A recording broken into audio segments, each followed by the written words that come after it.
हाँ, तो मेरे प्यारे विद्यार्थी, आप लोग कैसे हो? आशा करता हूँ कि आप अच्छे होंगे, स्वस्थ हों। और आपको विदित कि हम आपके 2024 के प्रश्नों के माध्यम से 2025 की भर्ती तैयारी करवा रहे हैं। अगर आप पहली बार हमें देख रहे हैं तो आपको बता दें, हमारे प्लेलिस्ट में आपको बता 200 प्लस, पहले जानकारी सुन लीजिएगा, 210 प्लस वीडियो बन चुके हैं। ध्यान रखें, मैथ्स भी कवर है यहाँ पर, रीजनिंग कवर है, जीके भी कवर है, हिंदी भी कवर है, और पीवाईक्यू प्रश्न है, बाहर से नहीं, बिल्कुल नहीं है। और टॉप पीवाईक्यू प्रश्न 2024 में बार प्रश्न पूछा है। अगर आप देखना चाहते हैं एक बार विजिट कीजिएगा, विजिट करके देखिएगा। अगर आपको लगे सही जानकारी तो आप लोग फिर देखते रहिएगा। अगर अच्छा नहीं रहेगा तो कोई दिक्कत की बात नहीं, आप मत देखिएगा, लेकिन एक बार जाकर विजिट करें और सही जानकारी, सटीक जानकारी आपको बता दें। 80 और 90% हम आप कहते हैं आपको सही जानकारी मिलेगा, जिससे आपके नंबर आराम से इंक्रीज हो जाएंगे। और आपको पता ही होगा, 4, 5, 6 और 7, 10 तारीख एग्जाम हुआ है। आप इन विद्यार्थियों से पता कर सकते हैं, उनका कहना होगा 2024 का ही पैटर्न 2025 भर्ती फॉलो कर रहा है। इसका मतलब हुआ कि 24 को जो पढ़ेगा वो नैया पार कर लेगा। और आपको अभी हम करवाने वाले हैं, हमारे चैनल पे 2 प्लेलिस्ट बने हैं। एक 210 प्लस वीडियो का एक प्लेलिस्ट है जो अभी मैं कंटिन्यू बना रहा हूँ। मैथ्स भी कवर हो रहा है, जीके कवर हो रहा है, पर डे हिंदी भी कवर हो रहा है, ठीक है, जाके देखिएगा।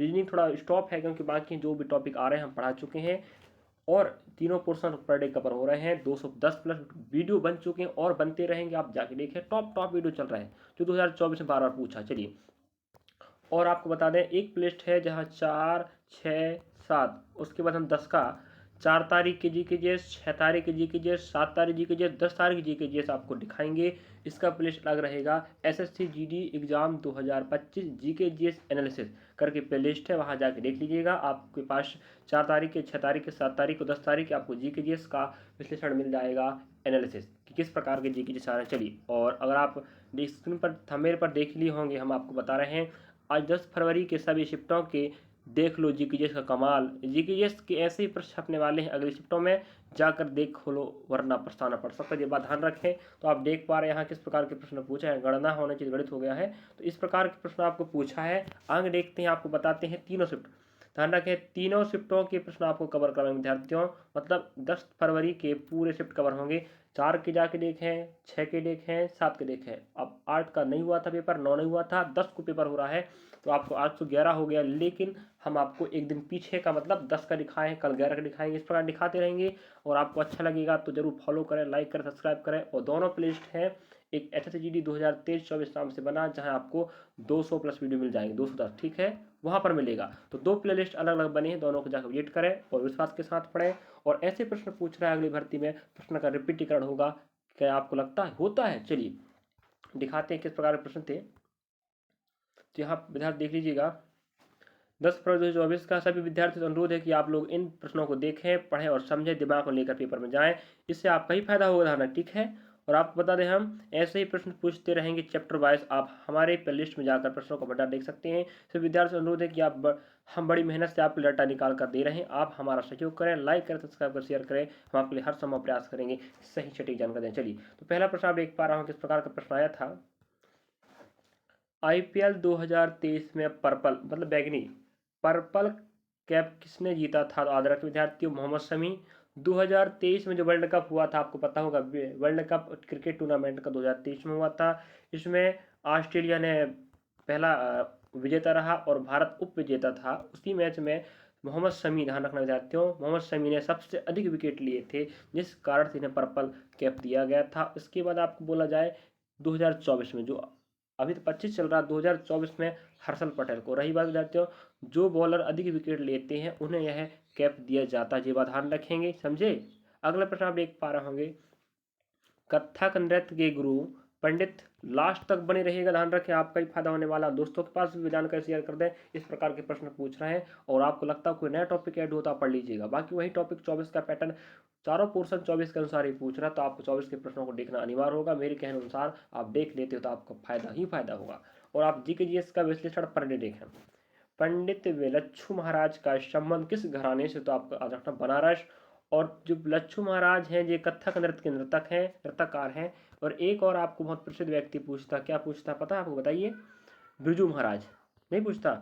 बिरजू महाराज के बारे में पूछे तो भी ये कथक नृत्य के हैं। इनका संबंध भी उत्तर प्रदेश के बनारस घराना से है। और रही बात, ये भी आपके कथक नृत्य के नृत्यकार। और लखनऊ, लखनऊ तो आप जानते हैं, उत्तर प्रदेश के लखनऊ से संबंध शहर इनका नाम रहेगा। चलिए, और अगला प्रश्न देख पा रहे हैं आप लोग, लद्दाख में वर्तमान उपराज्यपाल कौन है? तो ब्रिगेडियर बाल दत्त मिश्रा। ठीक है। पांडिचेरी के वर्तमान उपराज्यपाल कौन है? श्री के कैलाशनाथन। इस प्रकार से आपको राज्यपाल मुख्यमंत्री भी याद रखना पड़ेगा, केंद्र शासित प्रदेश और राज्यों की। ये बात आप समझ गए होंगे। चलिए अगला प्रश्न आप देख पा रहे होंगे, जावरा उत्सव किस क्षेत्र में मनाया जाता है विद्यार्थियों? ये मध्य प्रदेश के बुंदेलखंड क्षेत्र में मनाया जाता है। उत्सव का प्रश्न भी हर बार हमें पूछ रहा है, तो आप अगर उत्सव के प्रश्नों को नंबर पकाना चाहते हो तो आप लोग उत्सव अलग से पढ़ सकते। चलिए हमें प्रश्नों का प्रकार देखना है, कौन सा टॉपिक कवर करा समझे। इनमें से कौन सा लोक नृत्य का संबंध झारखंड से है? तो आपको पता है सरहुल, शायद ऑप्शन में सरहुल दिया होगा। तो प्रश्नों जो आप देख पा रहे होंगे, जो बिल्कुल सही सटीक प्रश्न है, आपको अगर लगता है गलत प्रश्न है तो आप 10 तारीख की शिफ्ट के विद्यार्थियों से पता करके आप क्रॉस चेक कर लीजिएगा, उसके बाद पढ़िएगा भाई, ज़्यादा दिक्कत है आपको, है कि नहीं। हम आपके शिक्षक हैं, आपको बुरा या गलत नहीं देंगे। मर्दाना झामुर, जन्नी झूमुर, संथाली, मुंडारी, पाइका, फिरकाल, फगुआ, ये अन्य प्रकार के आपके लोक नृत्य भी ध्यान रखें। चलो झारखंड। अगला प्रश्न आप देख पा रहे होंगे, भारतीय संविधान में अनुच्छेद 21A कब जोड़ा गया? ध्यान रखें 86वां संविधान संशोधन 2002 में जोड़ा गया है। और बहुत महत्वपूर्ण प्रश्न ध्यान रखेंगे, और इसमें क्या है, 6 से 14 साल के बच्चों को माता पिता या संरक्षक शिक्षा प्रदान करेंगे, और राज्य सरकार भी इन्हें निःशुल्क शिक्षा देने का काम करेगी। मतलब अगर कोई माता पिता जिसके बच्चे हैं जो 6 से 14 साल के मध्य हैं, इन बच्चों को अगर कोई माता पिता पढ़ाना नहीं चाहता तो वह कानूनी अपराध कर रहा है। ये बात ध्यान रखेंगे, समझे। हमें हर किसी को पढ़ाना है, हम वही सोच के आपको बढ़ाना चाह रहे हैं, पढ़ाना चाह रहे हैं। देखिएगा, भारत में 2011 की गणना के अनुसार सबसे अधिक साक्षरता वाला राज्य कौन सा है? तो आप पता केरल है, राजधानी तिरुवनंतपुरम रहेगी और 94% इतना साक्षरता केरल का है। पुरुष में भी रहेगा केरल, पूरे भारत में केरल, पुरुषों में केरल, महिला में केरल, समझे। बगल में पेन कॉपी रख के बैठिएगा, ध्यान रखना। अगला प्रश्न आप देख पा रहे होंगे, अमृत भारत योजना कब शुरू की गई थी? तो फरवरी 2023 में याद रखें। और तीनों शिफ्टों के यहाँ प्रश्न कवर हो चुके हैं, ध्यान रखें। 61वां संविधान संशोधन का संबंध किससे है? तो आप बोलेंगे सर मतदान की आयु 21 से घटाकर 18 की गई। ये जानकारी आप कहाँ मिलेगा? 61वां संविधान संशोधन, ध्यान रखेंगे। इस प्रकार से आप देख पा रहे हैं किस प्रकार के प्रश्न पूछ रहा, संविधान का इतिहास, भूगोल, राजनीति का है कि अर्थशास्त्र, खंड पर खेल का। नील होने चाहिए था। नील आर्मस्ट्रॉन्ग के साथ चंद्रमा पर जाने वाले दूसरे यात्री कौन थे? तो वो रहेगा बज एड्रिन। ठीक है। तो आपको पता ही होगा चंद्रमा पर पहली बार कदम रखने वाले कौन थे? Neil Armstrong. तो उनके साथ कौन गए थे? बज एड्रिन, ध्यान रखेंगे। चलिए जिस प्रकार का प्रश्न बनेगा आपका, यूकैरियोटिक और प्रोकैरियोटिक कोशिकाओं में कौन सा द्रव पाया जाता है? तो आपको साइटोप्लाज्म होने ध्यान रखें। और कौन सी कोशिकांग पाए जाते हैं? राइबोसोम, माइटोकॉन्ड्रिया, गोल्गी काय, है कि नहीं, केंद्रिका, केंद्रक। इस प्रकार से अगर ऑप्शन डिपेंड रखता कि क्या दिया था, लेकिन आप इतना समझ जाइए, जो प्रोकैरियोटिक कोशिका, सॉरी यूकैरियोटिक कोशिका और जो प्रोकैरियोटिक कोशिका है, दो प्रकार कोशिका पाए जाते हैं, ध्यान रखना हमारे। और आप पता नहीं 1665 में रॉबर्ट हुक ने, आप पता रॉबर्ट हुक ने क्या किया था? कोशिका की खोज किया था। और कोशिका दो प्रकार के होते हैं, यूकैरियोट और प्रो, ध्यान रखेंगे। चलिए तो आपको कोशिका से संबंधित प्रश्न पढ़ना पड़ेगा। अगर देख पा रहे होंगे, धार्मिक स्वतंत्रता का अधिकार किस अनुच्छेद में निहित है? मतलब सीधी बात, ये आपको ये पूछा रहा होगा, धार्मिक स्वतंत्रता का उल्लेख हमें कहाँ से कहाँ मिलता है? तो बोलेगा विद्यार्थी, अनुच्छेद 25 से 28 के मध्य आपको धार्मिक स्वतंत्रता की जानकारी मिलती है, समझे। और आपको पता है आपके यहाँ 6 स्वतंत्रता है कि नहीं? 6 स्वतंत्रता जिसे मौलिक अधिकार कहते हैं, सॉरी क्षमा चाहते हैं। हमारे पास मौलिक अधिकार संख्या 6 है, उनमें से एक अधिकार आपका ये भी है, धार्मिक स्वतंत्रता का अधिकार, समझे। अगला प्रश्न आप देख पा रहे होंगे, 2011 की यह गणना होनी चाहिए। गणना के अनुसार भारत का जनसंख्या घनत्व कितना है? 382। ध्यान रखना विद्यार्थियों, अगली भर्ती फिर पूछ लेगा। 2024 में प्रश्न पूछा था, ध्यान रखना इस प्रश्न को।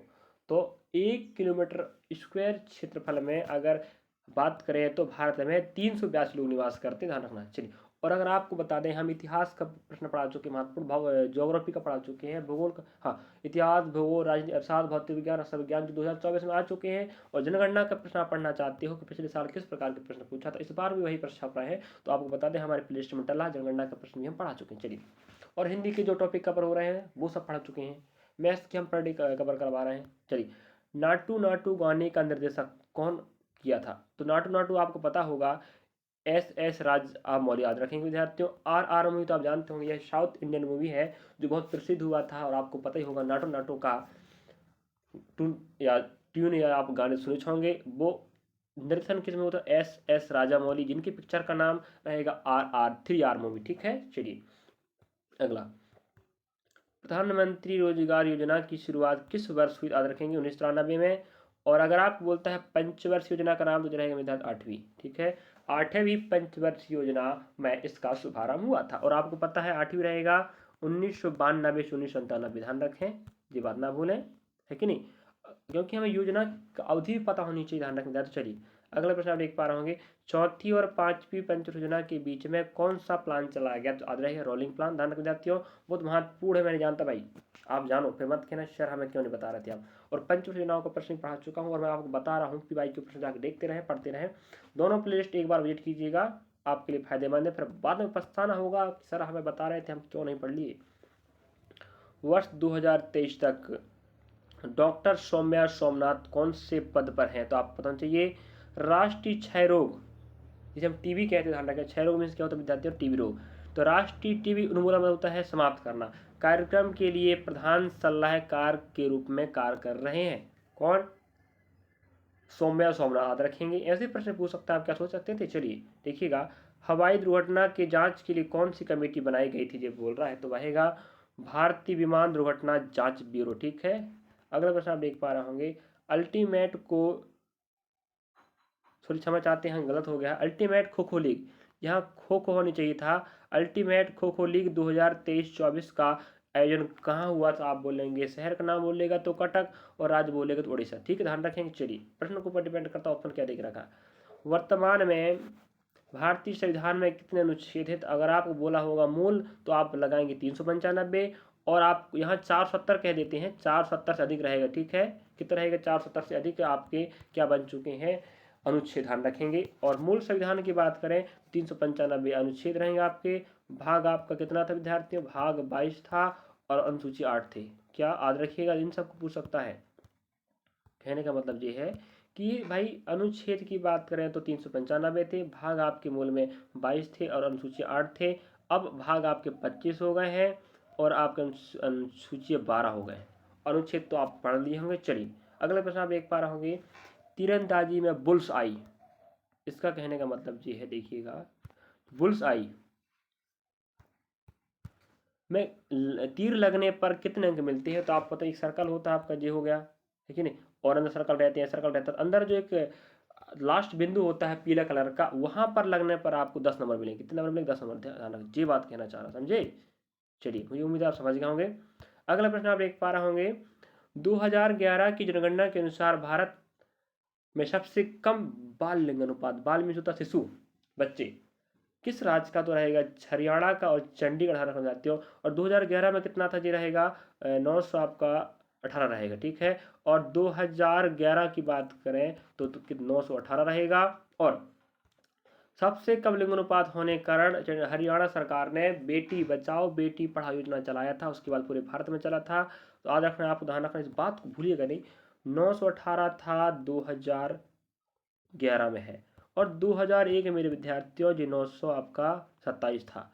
तो 27 से घट गया, मतलब लिंग अनुपात, लिंग मतलब होता है बच्चों का, और जो बालक बालिकाओं के अनुपात को लिंग अनुपात कह रहे हैं, बाल लिंग अनुपात, समझे? और पूरा भारत की बात करें तो 943 रहेगा। 943 महिलाओं में 1000 पुरुषों, मतलब 1000 पुरुषों में 943 महिलाएं हैं, ये आपका पूरे भारत का लिंग अनुपात है। वो तो आपका शिशु वाला था। चलिए, भारत की पंचवर्ष योजना को अंतिम स्वीकृति किसके द्वारा दी गई? तो आधार विद्यार्थियों, राष्ट्रीय विकास परिषद। ध्यान रखना, तो पंचवर्ष योजना को शुभारंभ आपको पता होगा 1951 से 1956 पहली योजना चली, फिर 56 से 61 चलती है, फिर 61 से आपकी 66 चलेगी। ये बात तो आपको पता ही होगा, मैं बार बार जी की जैसे पढ़ाता हूँ तो भी बता देता हूँ। पंचवर्ष योजना का प्रश्न आ रहा है, हरित क्रांति का प्रश्न आ रहा है, जनगणना का प्रश्न आ रहा है, इतिहास का प्रश्न आ रहा है, भूगोल का आ रहा है, खेल का आ रहा है, वही टॉपिक कवर हो रहा है बार बार। चलिए, अब आपकी जिम्मेदारी बनती है, आप पढ़ते रहिएगा। चलिए, यहाँ प्रश्न पूछ रहा था हम, राष्ट्रीय विकास परिषद आपका राइट आंसर हो जाएगा। और इसके अध्यक्ष पदेन आपके पीएम होंगे, जब ध्यान रखें। तो वर्तमान में अगर आपको बोला जाए कि राष्ट्रीय विकास परिषद के अध्यक्ष कौन था, आप क्या बोलेंगे? माननीय नरेंद्र मोदी जी। ध्यान रखें, जो भी पीएम रहेगा वही आपका क्या रहेगा विद्यार्थियों? राष्ट्रीय विकास परिषद का अध्यक्ष। इसी की स्वीकृति के बाद हमारे भारत में क्या चालू हुआ था? पंचवर्ष योजना, और योजना आयोग के देख रेख में चलता था। और रही बात, पहले अध्यक्ष आपको पता है पंडित जवाहरलाल नेहरू बने थे योजना आयोग के अध्यक्ष और राष्ट्रीय विकास परिषद के। चलिए इनमें ध्यान रख विद्यार्थियों, मजाक मजाक लेके नहीं पढ़ना है। ऐसे प्रश्न पूछ रहा है, हम आपको सही सटीक जानकारी ला के दे रहे हैं। विश्वास नहीं तो क्रॉस चेक कर लीजिएगा, उसके बाद पढ़िएगा। एक बार विजिट करें, देखें, विश्वास के साथ पढ़ें। हम आपके साथ विश्वासघात नहीं कर सकते ना, क्योंकि आप अपनी ज़िंदगी की पढ़ाई कर रहे हैं। अगर हम ही विश्वासघात करेंगे तो आपका चयन या आपका सफलता कैसे मिल पाएगा आपको, पर है कि नहीं। तो इनमें से कौन सा उड़ीसा का लोक नृत्य है? तो आपको पता, उड़ीसी जो एक शास्त्रीय नृत्य है। छऊ भी है, चेती घोड़ा भी है, डंडा नाटा भी है, मेघा नाचा भी है, कर्म नृत्य और सांवरी। इस प्रकार से आपको नृत्य नृत्यांगना का प्रश्न पूछ रहा है, वादन वादन का प्रश्न पूछता है। तो जो टॉपिक पिछले साल आ रहा है तो वही टॉपिक आ रहा है। तो जो टॉपिक आप कवर नहीं हो पाया तो आप लोग पढ़ते रहिएगा, सफलता आप कदम चूमेगी। भारत की जीडीपी की गणना कौन सी संस्था करती, सीधी बात। तो विद्यार्थियों, केंद्रीय सांख्यिकी कार्यालय CSO, याद रखिएगा। ये भर्ती परीक्षाओं में याद रखना, जीडी का तो भर्ती तैयारी हो रहा है, लेकिन जीडी के साथ साथ अन्य भर्ती परीक्षाओं की तैयारी कर रहे हैं। वन रक्षा, क्षेत्र रक्षा, मध्य प्रदेश समस्त भर्ती परीक्षाएं, मध्य प्रदेश पुलिस जल्द आने वाला है, मध्य प्रदेश MPSI आने वाला है कि नहीं। NTPC, group D, RPF, constable और SSC बैंक समस्त भर्तियों में काम आएगा। तो केंद्रीय सांख्यिकी कार्यालय, जीडीपी मतलब क्या होता है? GDP, gross domestic product. Hindi में क्या बोलते हैं इसको? शकल घरेलू उत्पाद, है कि नहीं, घरेलू उत्पाद, याद रखिएगा, घरेलू उत्पाद कहते हैं। तो इन सब जानकारियों को आप लोग लिख लिख के रखें बगल पेन कॉपी, समझे। दूसरी पंचवर्ष योजना किस मॉडल पर आधारित थी? तो याद रखना, तो PC महालनोबिस जी बार बार पूछ रहा है, पिछले साल पूछा था। 1956 से 61 के बीच चलते, अभी हम बताया था आपको। चलिए, और अगला प्रश्न आप देख पा रहे होंगे, 2024 तक RBI के गवर्नर कौन थे? 2024 तक की बात कर रहा है तो रहेगा शक्तिकांत दास। अब वर्तमान में कौन है? तो संजय मल्होत्रा। देखिए क्या रहेगा, संजय मल्होत्रा। प्रश्न बनेगा मल्होत्रा, याद रखिएगा।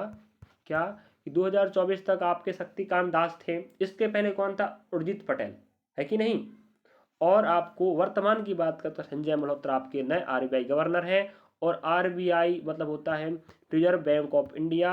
1 अप्रैल 1935 को इसका मुख्य स्थापना हुआ, सीधी बात, ठीक है।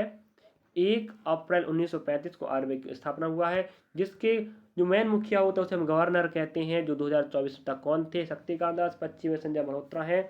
और इसका मुख्यालय पूछेगा तो आप क्या बोलेंगे? मुंबई महाराष्ट्र आएगा। विद्यार्थियों, पढ़ते रहिएगा, कोई भी जानकारी छोड़ना। चलिए, तीनों शिफ्टों के प्रश्न आपके पास एक साथ एक ही वीडियो मिल रहा है, चिंता ना करें, अलग अलग वीडियो नहीं बना रहे हैं। पहला शिफ्ट, दूसरा शिफ्ट, तीसरा, तीनों शिफ्टों के एक ही शिफ्ट में एक ही वीडियो कवर कर रहे हैं, तो पूरा देख लीजिएगा। गब्बू हाबे त्यौहार का संबंध किस राज्य से? तो असम रहेगा। और इस प्रकार से हमें त्यौहार उत्सव बार बार पूछ रहा है। जिस पुरुष की क्या रहेगी? राजधानी रहेगी, समझिए, असम की राजधानी। चलिए, अगला प्रश्न आप देख पा रहे होंगे यहाँ पर, वर्तमान में भारत के नियंत्रक एवं महालेखा परीक्षक कौन है? तो आप पता चाहिए, आपको बोलेगा संजय मूर्ति, जो 15 नंबर के वर्तमान में है, और इसके पहले 14 नंबर के थे गिरीश चंद्र मुर्मू, ध्यान रखेंगे। इस प्रकार से आपको कौन क्या है ये प्रश्न बन रहा है। अगर आप नहीं पढ़े तो पढ़ सकते हैं, ये बात आपको प्रश्नों के बाद में समझ आया।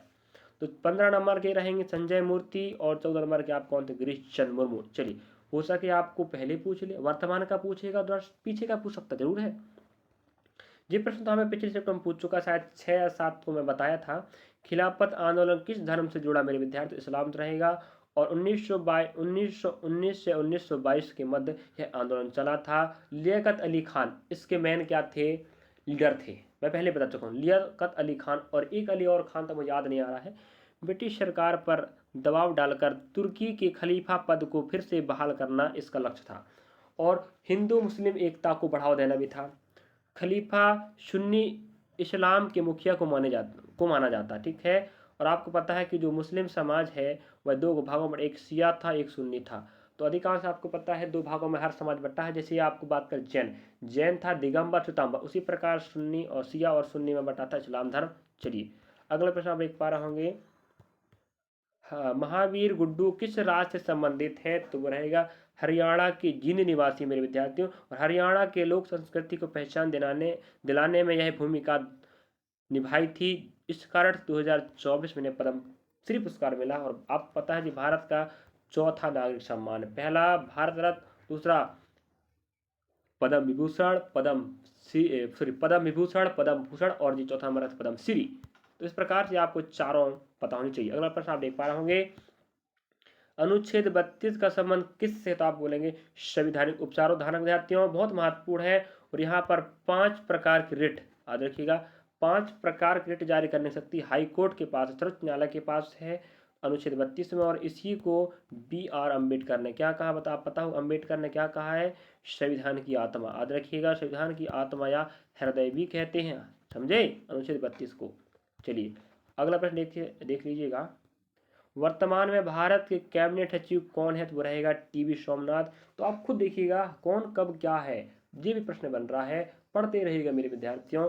इसके पहले राजीव गाबा थे, कौन थे, राजीव गाबा, अगर बोल दे तो गाबा है कि नहीं। तो टी.वी. सोमनाथ वर्तमान में है, पहले राजीव गाबा थे। अगला प्रश्न आप देख पा रहे होंगे, वर्तमान में भारत के कैबिनेट सचिव, सॉरी डबल रिपीट हो गया, मोहिनीअट्टम किस राज्य का लोक नृत्य है, आप पता केरल का। और केरल का एक और कौन है, आप पता है कथकली, है नहीं, कथकली। तो इन सबको बातों को याद रखना है, बार बार प्रश्नों को रिपीट करना भी होगा, और अन्य भर्ती परीक्षा में तुम्हें ऐसे प्रश्न मिलने वाले। चलिए अगला प्रश्न आप देख पा रहे होंगे, देखिएगा, किसी राज्य में विधानसभा में कोई धन विधेयक किसके सिफारिश पर प्रस्तुत किया जाता है, तो आप बोलेंगे सर राज्यपाल। अगर राज्य में राज्य का वित्त मंत्री है, अगर धन विधेयक मीन्स होता है बजट, बजट भी एक प्रकार क्या है, धन विधेयक है। अगर धन विधेयक है तो वित्त मंत्री पेश करेगा, तो वित्त मंत्री राज्य का है, तो अगर वो पेश करना चाहता है, ठीक है, विधानसभा में, तो क्या वो राज्यपाल के पास पहले जाएगा, राज्यपाल को सिफारिश करेगा कि मैं सर महोदया, मैं आप राज्यपाल के सामने कि हम वित्त मंत्री हैं और आपको बता दें हम आप राज्यसभा में धन विधेयक पेश कर रहे हैं, तो उनका पेश किया जाए, यह जानकारी हम राज्यपाल कहेगा तभी पेश किया जा सकता है। उसी प्रकार अगर देश की बात आए तो देश की, जैसे आपको पता है देश में वित्त मंत्री कौन, निर्मला सीतारमण, है कि नहीं।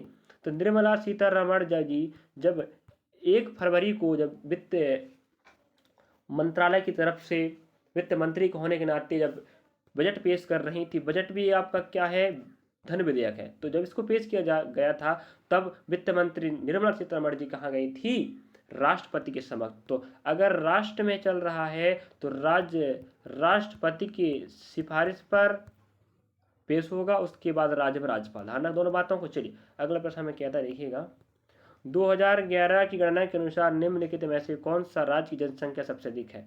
तो हमें पूर्वोत्तर भारत दिया था ऑप्शन में, आपका आंसर आएगा असम, समझे। सबसे अधिक जनसंख्या तो आपको पता है किसका है, उत्तर प्रदेश का भाई पूरे भारत में, और सबसे कम सिक्किम का, है कि नहीं। लेकिन ऑप्शन पे डिपेंड करता है, शायद पूर्वोत्तर भारत दिया रहा होगा, है कि नहीं। अगला प्रश्न आप देख पा रहे होंगे, जब तक भारत में गरीबी खत्म नहीं होती है भारत स्वतंत्र नहीं होगा, किसने कहा था, महात्मा गांधी। मतलब भारत में जब तक गरीबी रहेगी गरीबी खत्म नहीं होने वाली। चलिए लास्ट प्रश्न बचा मेरे विद्यार्थियों, तो आप देख पा रहे हैं कम से कम हम आपको बहुत सारे प्रश्न दिखा दिए। लौना शब्द का प्रयोग किस खेल में किया जाता है, इस प्रकार के टॉपिक तो पिछले साल 24 में पटका था, मतलब टॉपिक वाला, खेल संबंधित खिलाड़ी, संबंधित कप, संबंधित ट्रॉफियाँ, किसने कब जीता, आगामी खेल कब है, और शब्दावली। तो लौना शब्द का प्रयोग हमारी कबड्डी में होता है। इसमें ये होता है, देखिएगा, कहने का मतलब ये, इसमें एक टीम को 2 अंक का बोनस मिलता है लौना शब्द में, अगर विरोधी टीम को पूरा आउट कर दिया जाता तब। 2 पक्ष 7, अगर आप बोले 7 खिलाड़ी होते, एक पक्ष में 7, एक पक्ष में 7, अगर इस पक्ष के लोग इसके सभी को ऑल आउट कर देते हैं तो 2 नंबर मिलेगा। इस पोजीशन को हम क्या कहते हैं, लौना शब्द का प्रयोग। चलिए तो मैं आपके लिए जानकारी लाता रहूँगा, आप पढ़ते रहेंगे। तो आप लोग विद्यार्थियों 4 तारीख का देखें, 6 का देखें, 7 का देखें, 8, 9 पेपर नहीं था, 10 फरवरी का आप मैं अभी आज शिफ्ट बनाया हूँ, 3 शिफ्ट कवर यहाँ पर। तो एक बार जाके विजिट करें, पढ़ लीजिएगा विद्यार्थियों, फिर मत कहना कि हमें सर पढ़ा रहे थे हम क्यों नहीं पढ़े। मैथ्स मेरे वीडियो को विद्यार्थी बहुत पसंद कर रहे हैं, मुझे अच्छा लग रहा है, मैथ्स भी बेहतर से बेहतर देने का प्रयास कर रहा हूँ। और बिल्कुल वही बताऊँ आपको, मैं 2024 का प्रश्न 2025 में भी पैटर्न वही फॉलो कर रहा हूँ। तो 24 पढ़िएगा, तो प्रश्नों के भंडार रखे हैं, दोनों प्लेलिस्ट एक बार विजिट करें। चलिए तो जानकारी आपको अच्छा लगा हो तो लोग आप शेयर करें, सब्सक्राइब करें, लाइक करें। बड़ी मेहनत लगती है विद्यार्थियों, आपके लिए डाटा निकाल कर, खोज कर, प्रिंट टाइपिंग कर आप लिए हम जानकारी लेकर आते हैं, बड़ी मेहनत लगती है। तो मेहनत को आप सराहना चाहते हैं तो हमें लाइक करें, सब्सक्राइब करें, शेयर करें। और जानकारी हर विद्यार्थी पर पहुंचनी चाहिए, विद्यार्थी पढ़ना चाहता है और जिसका पेपर आगामी भर्ती में होने वाला। चलिए तो 4 फरवरी से स्टार्ट हो चुका एग्जाम, जो चलेगा 25 फरवरी तक। इस तारीख के बीच में अगर आप एग्जाम होते चल रहा है और आप हमारे पेपर हमारे माध्यम से तैयारी कर रहे हैं और आपको कुछ फ़ायदा मिलता है, जरूर हमें कमेंट बॉक्स में बताएंगे सर आपने पढ़ाए थे, हमें फ़ायदा हुआ, तो हमें और अच्छा लगेगा। चलिए तो हम मिलेंगे नेक्स्ट पार्ट के साथ, नेक्स्ट शिफ्ट रहेगा 11 फरवरी। चलिए अच्छा लगा तो पढ़ते रहिएगा, मिलेंगे नेक्स्ट पार्ट के साथ, धन्यवाद आप।